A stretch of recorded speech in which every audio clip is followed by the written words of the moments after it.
Welcome back to Joyful Homestead. So I'm Heidi, and as you can see, Dan's not in here. He's outside getting ready to process our very first crop of garlic. So I'm so excited. This has given us great joy to be able to do our own garlic. We eat a lot of garlic, and he's gonna show you the whole process in just a moment outside, for the drying all the way to how we get ready to store it long term. So I mentioned that it's our very first crop of garlic, and I just want to reassure you, as homesteaders or gardeners, any scale, large or small, that it really is okay to try just one crop at a time or just a few, and to hold off on some, try another one next year, because it is a lot of work, a very big learning curve. And so even though we've been homesteading since 2017, this really is the first time that we felt that we had the time to work with garlic. So be assured about that, and come join me outside.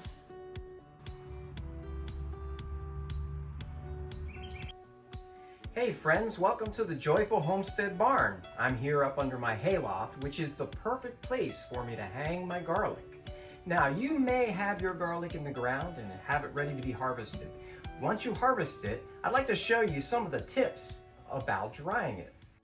Now, it's really important when you dry garlic to dry it in a well-ventilated area that's out of the sun and out of the rain, rather dry and rather cool. So this is the perfect place for me to dry my garlic. Notice that I went ahead and I wrapped the leaves of the garlic with the bulb hanging down and tied it with a little bit of baling twine. I took a bit of my horse fencing and cut it out and made it just perfect for up under the rafters here. So it's a little bit of a metal trellis. Now what I've done then is I just spread this out, so it's very important, again, to have that ventilation. Notice that I have it all well ventilated, and it's been here hanging for 3 weeks. It's actually ready to come down right now. I've taken my hanging frame down. You see what it looks like? I'm ready to process. This is my yield from my crop this year. All of these bulbs here came from 2 bulbs that I planted last fall.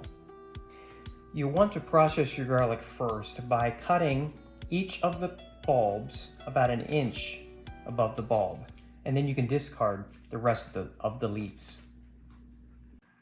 Before I wash the garlic, I want to set a couple of bulbs aside. These bulbs are going to be used for next year's crop. You don't want to wash those. You just want to set them aside, put them in the fridge for a week or so, or until you're ready to plant them. So I'm going to take the best ones, because we know they're the ones that did the best in the soil. They've got the genetics that you need for next year's crop. So I'll take 2 of the best ones and set them aside. These will be washed. And now it's my turn. Dan so kindly washed all the bulbs for me, so everything is clean and ready to go. We decided we're going to do 2 different things with our garlic crop this year, because we like minced garlic so much that I'm going to mince this, and then we're going to freeze the rest.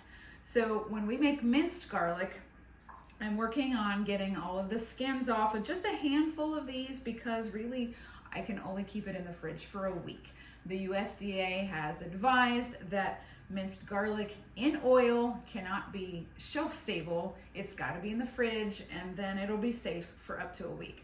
So that's my plan for this part, and the rest of this is going to be put in freezer bags.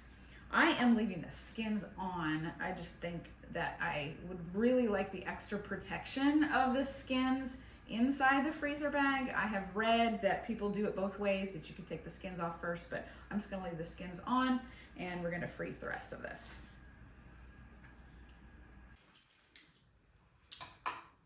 There are several different ways to mince garlic. My favorite personally is the garlic press, because it's super fast. I could just get it done quickly while I'm making a soup or something else for dinner in the evenings. How about you? I prefer using a knife and doing the paring knife and cutting it in small chunks.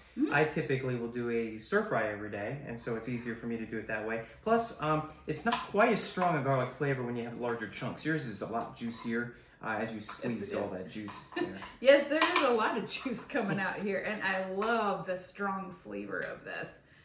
So when this is all full, we have finished all of our mincing We're gonna cover this completely in oil. You can use an olive oil or avocado oil, works really well too. Just cover it over, and then we're gonna put the lid on and put it in the fridge for, again, up to 7 days. So the cloves that we put in the freezer just now, and we're gonna keep those, we can keep those, what, 6 months?